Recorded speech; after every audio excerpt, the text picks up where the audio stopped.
Assalamualaikum warahmatullahi wabarakatuh. Selamat pagi teman-teman. Hari ini tanggal 27 Januari ya, 2025 jam 11.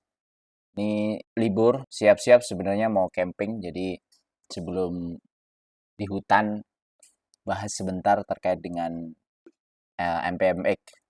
Saya hari ini mau bahas Mitra Pinastika Mustika. Ini dimiliki perusahaannya oleh Saratoga, kemudian Persada Capital, dan Public. Public ada 36%. Bergeraknya di bidang distributor untuk dealer sepeda motor Honda, kemudian retail, kemudian asuransi, transportasi, dan pembiayaan. 2024 secara performa kalau lihat di Stockbit bagus. Tahunannya mungkin akan di 588 atau EPS-nya sekitar 131. Dibandingkan 2023 ini naik ya evaluasinya. Kalau 131 dibagi 117 minus 1. Naik 11% performanya dari 2023 lalu. Apa yang menarik di sini, MPMX rajin bagi dividen dari 2015, 16, 17, 18 tidak ada, 18 berarti pas krisis ya. Kemudian 2020, 19, 20, 21, 22, 23, 24. Justru 20 pas waktu pandemi mereka bagi. Nah, ini kalau lihat imbal hasilnya lumayan menarik. 10% sampai 12%. Nah, kalau lihat ini 131 dikali 0,9 biasanya 90%. Mungkin akan bagi 110 sampai 117 di 2024 laporan keuangan ini. Jadi kalau lihat harga hari ini 980 itu sekitar 12%. Jadi masuk di list saya pun juga 12% ini MPMX. Harga hari ini 980, dividen kira-kira 12%. Nanti mungkin di Juni 2025. Jadi ada kita hold mungkin sekitar 6 bulan ya kalau di harga sekarang. Tahun lalu dia bagi di 117 itu di 11%.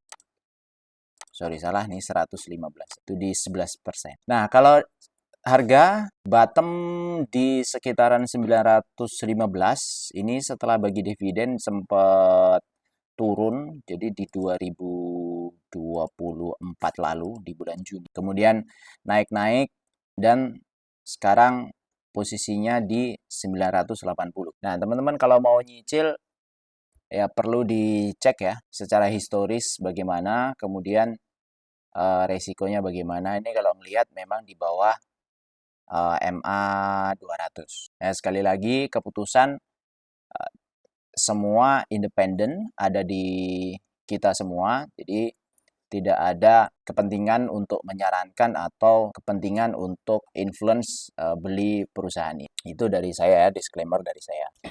Nah, yang menarik adalah di tahun 2024 lalu, pada waktu habis bagi dividen, salah satu direkturnya, Pak Kemal Mawira, ini membeli sekitar 93.000 saham di harga 1070. Jadi dia sudah punya 5,6 miliar. Itu kalau dilihat tanggalnya 4 Juni, coba lihat. 4 Juni. Di sini ya, di sini. Jadi dia beli pas waktu sebelum, Dia membeli pas waktu sebelum pembagian dividen kalau tanggal 4 Juni. Berarti ini insidernya juga mempercayai atau percaya perusahaan ini juga akan menghasilkan. Jadi simpelnya kita sebagai retail, paling gampangnya bagaimana kalau kita tidak tahu atau jauh dari saham-saham yang mau kita evaluasi. Yang ngikut aja, ngikut keputusan orang-orang yang ada di sekitar atau di dekat-dekat saham itu. Nah, gampangnya juga pemiliknya ini kan Saratoga. Saratoga ini dimiliki juga oleh Pak Sandiaga Uno dan Pak Edwin Suryajaya. Yang biasanya perusahaan-perusahaannya dia yang sudah rutin bagi dividen akan selalu bagi dividen. Berarti MPMX ini akan diharapkan oleh Saratoga bagi dividen ke Saratoganya sendiri. Jadi orang-orang kaya itu ketika setup bisnis itu berlapis-lapis. Mereka punya holding Saratoga. Saratoga sendiri punya di bawahnya banyak. Kita coba cek SRTG ya. Nah, justru MPMX tidak dimasukkan ke sini. Mana? Tidak ada, teman-teman. Jadi yang dimasukkan di sini adalah yang presentasinya di atas 60%. Ini pemiliknya unit trust pertama, Sandiaga Uno, Edwin Suryajaya. Sandiaga Uno 21%, Edwin Suryajaya 35%. MPMX seolah-olah dimiliki oleh orang yang sama. Ini, MPMX komisarisnya itu Pak Edwin Suryajaya. Walaupun presidennya itu Pak Suwito Mawarwati. Nah, Pak Kemal tadi, direkturnya, Pak Kemal Mawira, itu membeli saham. Kalau dilihat berarti sekitar 93.000. Artinya nambah kepemilikan saham dari menjadi ini 197.000 lembar. Coba kita bayangkan MPMX bagi dividen 119. 119 kali 197.400 kali dari 23 miliar. Ya. Pak Kemal akan menerima dividen dalam 1 tahun atau di 2025 nanti kalau Juni nanti bagi dividen, dan kalau yang dibagi adalah 90% dari profit, maka Pak Kemal akan menerima 23 miliar. Siapakah Pak Kemal kalau posisi ini? Apakah dia owner pemilik awal asli? Ataukah ngambil di belakang? Kalau lihat ini, dia juga ngambilnya di belakang. Kenapa? Karena belinya baru di 4 Juni. Memang ini penambahan. Yang awalnya 100.000 jadi 190. Artinya posisi Pak Kemal itu mirip dengan kita-kita retail. Belinya di market. Kalau orang yang udah ahli, belinya sebenarnya tidak di market. Kayak Sandiaga Uno, kemudian Edwin Suryajaya, itu owner. Owner itu pas waktu menjual ini saham, dia memiliki lembar saham yang ada itu tidak dihargai seperti harga market. Biasanya kan gitu, kalau IPO, lembar saham aslinya misalnya nilainya 5. Nggak tahu tuh, Goto dulu berapa ya Goto ya. Goto IPO. Goto IPO harga saham 338 per lembar saham. Nih, kalau kita lihat IPO-nya Goto, pada waktu dulu IPO, Goto menetapkan nominal per lembar saham ya.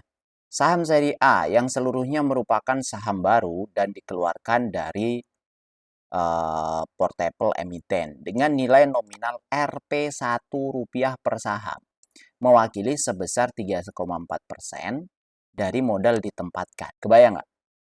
Sebanyak 40 miliar lembar saham ini mewakili 3,4% dari modal ditempatkan dan disetor emiten dengan penawaran umum perdana dan akan ditawarkan kepada masyarakat dengan harga 338. Jumlah seluruh penilaian adalah 13 triliun. Jadi nilai aslinya menurut pembukuan dia itu 1, ditawarkan 338. Artinya nilainya udah 338 kali nilai yang ditetapkan oleh si pemilik. Jadi kalau lihat Goto, di profilnya Goto yang seperti ini, William Tanuwijaya mempunyai 12 miliar lembar saham. Kemudian Andri Susilo, Melisa, contoh ya, contoh. William Tanuwijaya mempunyai 12 miliar. Nilai aslinya berapa? Tadi 1 kan? Kalau nilai aslinya 1, berarti sebenarnya si Pak William ini tidak membeli di harga market. Seolah-olah dia tidak membeli di harga market. Artinya tidak membeli di harga 338 pada waktu IPO. Waktu IPO nggak tahu berapa tuh dulu nilai. 400, 300. Berarti dalam tanda kutip, kalau Pak William ini menjual harga sahamnya dia, menjual 12 miliar ini ke market dengan harga 300, udah beggar berapa kali kan gitu. Nah, ini kan orang kaya makin kaya itu ya karena kepandaiannya seperti itu. Jadi ya ini bagian dari pandai-pandainya mereka mevaluasi sahamnya mereka. Nah, kita sebagai retail ya mesti tahu kalau harga aslinya itu adalah 1, kemudian dijual 300, dan jika harga sahamnya itu turun menjadi 50, Goto misalnya ke Rp50, ada di sini. Pengendalinya ketika menjual, masih untung nggak kira-kira? Kan masih untung, karena harga modalnya adalah 1. Dan coba amatin IPO-IPO yang sekarang, model-model IPO yang sekarang itu saya lihat rata-rata modelnya begitu. Kemarin aja yang AADI itu yang enggak. Jadi nggak tahu ya. Akhir-akhir ini memang tergantung dari owner ya. Ownernya itu bagaimana. Jadi memang kita kalau mau mengevaluasi saham itu salah satu kalau saya salah satu yang harus kita lihat itu adalah ownernya. Ownernya itu seperti apa nih background ininya.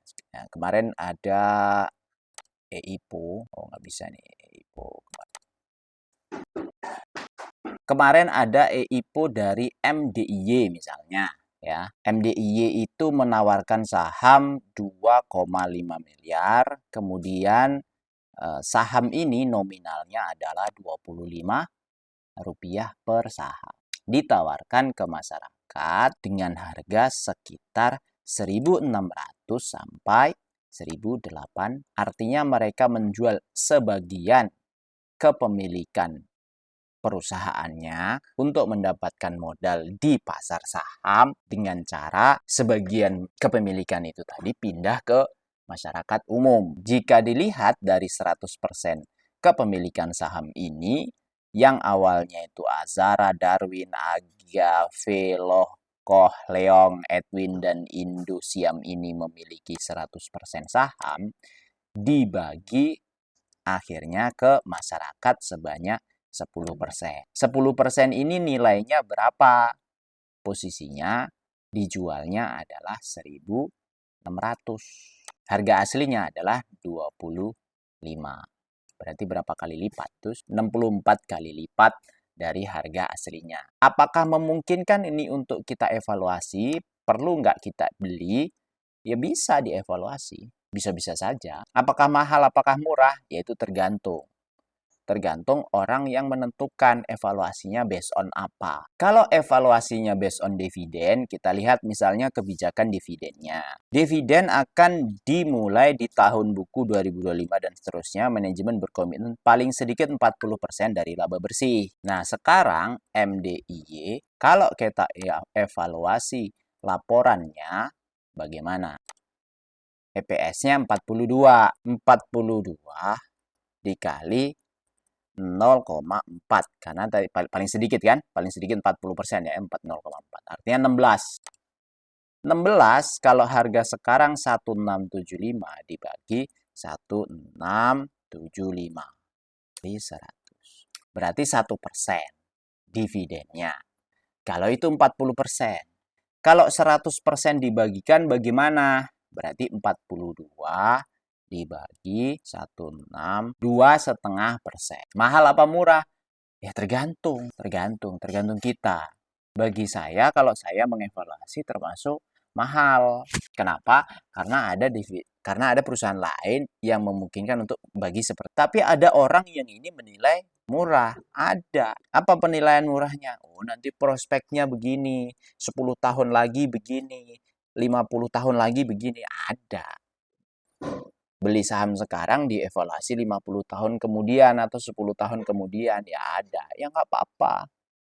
Nggak apa-apa. Nggak masalah orang menilai seperti itu sehingga membeli di harga ini. Makanya harga di saham itu floating, naik turun, kadang-kadang nggak jelas. Itu karena semua orang mengevaluasi, memutuskan sesuai dengan evaluasinya masing-masing. Dan yang mengevaluasi seperti itu bisa saja menggerakkan harga saham. Nah, ini sharing ini yang menurut saya kadang kita itu suka ribet sendiri gitu kalau mau menganalisa atau membeli saham. Padahal sebenarnya sederhana, saham itu kan pasif income. Ya, pasif income itu jangan berharap bagus-bagus banget. Justru gitu.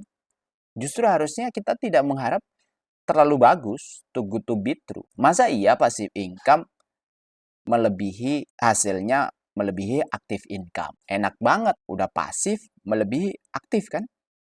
Contohnya gimana Bang? Ya kalau pasif itu setahun bisa 50%, itu sudah hampir melebihi aktif income loh. Aktif income itu kalau misalnya kita jualan dapat modal 10 juta, kemudian sehari itu bisa hasilkan 10% dari 10 juta, berarti hasilkan 1 juta, profit dikali 30 hari, berarti 30 juta, ini profit, belum dipotong-potong macam-macam, profit gross ya.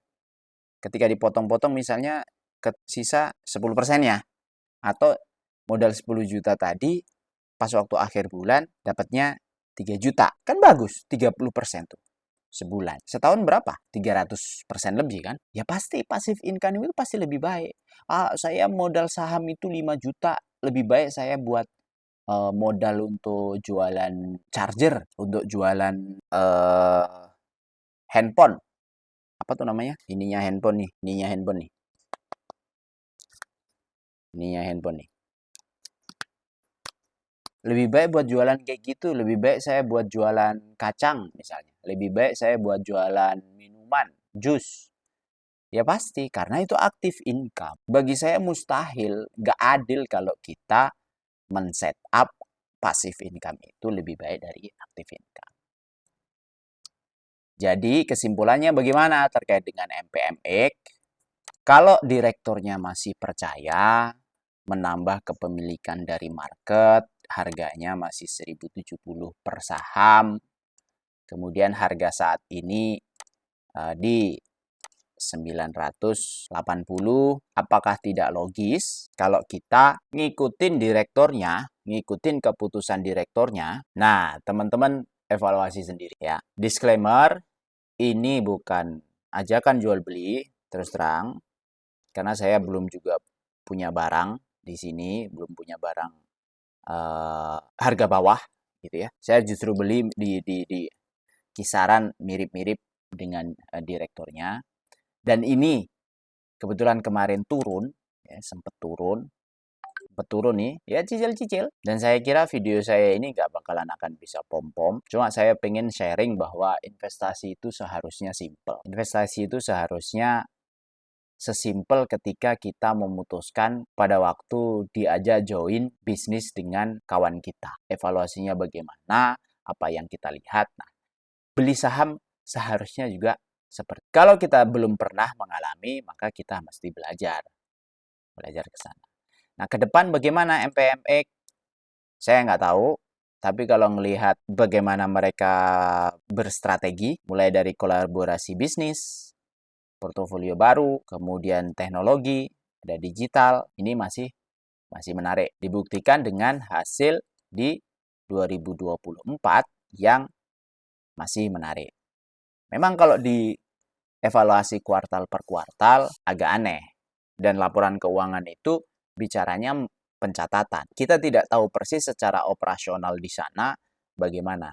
Tapi yang kita tahu adalah kita bisa bandingin yearly to yearly. Yearly performance to yearly performance. Contoh 2020 annualize-nya adalah 118.